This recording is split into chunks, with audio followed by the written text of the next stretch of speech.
আসসালামু আলাইকুম সবাইকে। আজকে রান্না করব নুডলস রান্না করার জন্য প্রথমে নিয়ে নিলাম 4টা নুডলস, পেঁয়াজ, ধনিয়া পাতা, মরিচ, ডিম, টমেটো আর সাথে ম্যাগি মশলা। তারপর ফুটন্ত পানিতে দিয়ে দিলাম নুডলসগুলো ভালো করে নেড়ে চেড়ে সিদ্ধ করে নিতে হবে পরিমাণ মতো।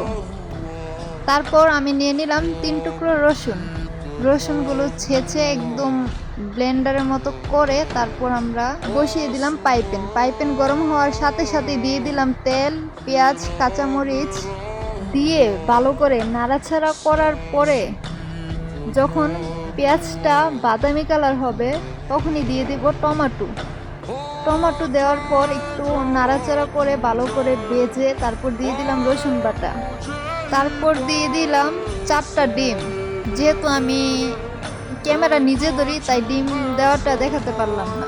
ডিম দেওয়ার পর দিয়ে দিলাম মশলা, কিছু মশলা পরে দিব আর কিছু মশলা এখন দিয়ে দিলাম।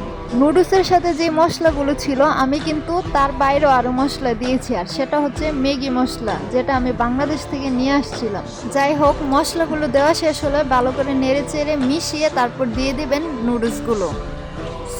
নুডলসগুলো ভালো করে নেড়ে চেড়ে মিশাতে হবে।